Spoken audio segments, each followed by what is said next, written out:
If you're a small business owner, you know the deal, right? You've got to be public. Your phone number, your email, it's all out there for customers to find you. But what happens when that very openness gets turned against you?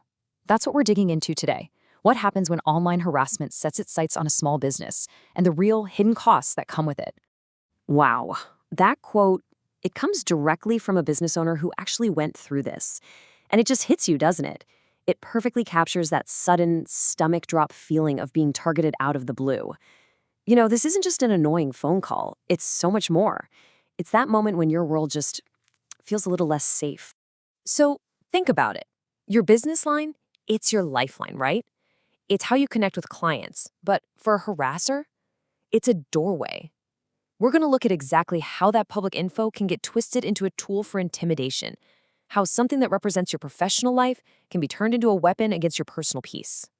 Okay, so to really get a handle on the impact here, we're going to walk you through a real-world story, a personal account of what happens when a simple business number, one you'd find on any website, becomes the target of a full-on harassment campaign. And, it started out how you'd expect, just some nuisance calls, the kind of thing we've all dealt with, right? Spam calls, a minor annoyance. So the business owner did what any of us would do, blocked the number, tried to forget about it. But this was not your ordinary nuisance call. Okay, and this is where things get really, really scary. Just look at how fast and how deliberately this whole thing escalated. The timeline makes it crystal clear. This was never random. The goal wasn't just to annoy anymore. It shifted to psychological control. Moving to WhatsApp, getting an acquaintance involved, and then weaponizing dating apps? Wow. Every single step was a calculated choice to invade one more piece of the victim's life and just pile on the distress. And it all led to this, 40 calls in a single day. And we're not talking one an hour. This was a flood, a constant barrage of calls that went on late into the night. At this point, there's just no denying it. This isn't an annoyance. It's a targeted, deliberate campaign of intimidation, period. So that story really shows you the emotional side of it, the intensity. But let's talk business. How does an attack like this actually translate into real, tangible costs? Because the damage, well, it goes way beyond just the emotional toll. We can actually break down the impact on the business into 5 core areas.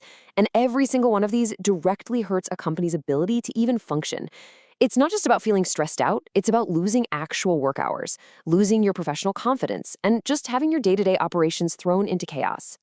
Let's take communication disruption, for example. If your business lives and dies by the phone, this is just devastating. Suddenly, every unknown number could be a threat.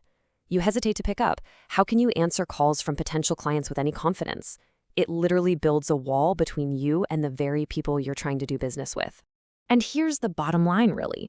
When you are the business, if you're a solopreneur or a small business owner, there's just no separating your personal well-being from the health of your company. That stress, that fear, that feeling of being invaded, it all bleeds directly into your ability to work, to be creative, and to run your business. So all of this brings up a really important question, right? Why do we so often downplay this kind of behavior? It's time to stop calling it an annoyance or a nuisance. We need to call it what it is, a crime. And this right here, this is the shift in thinking we need. It's not just calls. It's a deliberate attempt to intimidate someone. It's not just messages. It's a targeted campaign to control them. When you start seeing it this way, you finally understand how serious this is and why you have to respond in a serious way. And you know what? In this specific case, that's exactly what happened. The police are investigating it as a harassment crime. And not official recognition, that's a huge step. It validates everything the victim went through and sends a clear message that this kind of behavior is not okay and won't be tolerated. Okay, so understanding the threat is step 1. But knowing what to do about it, that's the real game changer.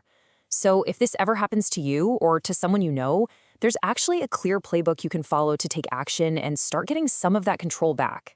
Let's break it down into 5 key steps. You've got document everything, report early, protect your boundaries, don't minimize it, and seek support. Seriously, following these steps can make a world of difference in shutting this down and making sure the person responsible is held accountable. And that first step, documenting everything, is absolutely crucial. It's the foundation for everything else. You've got to be meticulous. We're talking dates, times, screenshots of every single message, call logs, the numbers they used, all of it. That pile of evidence is your most powerful weapon when you go to report it. And this really gets to a core belief here. You should never have to accept harassment as just part of the job for being a business owner. Just because you need to be accessible to your customers doesn't mean you have to be accessible to abusers. This is not, and I mean never, a cost of doing business. At the end of the day, it's about this. Everyone deserves to run their business without being afraid, without being disrupted, without being intimidated. That's the goal here. It's not just about stopping the bad stuff, it's about getting back that feeling of safety and peace of mind you need to actually succeed. And this whole thing, it really makes you step back and ask a much bigger question.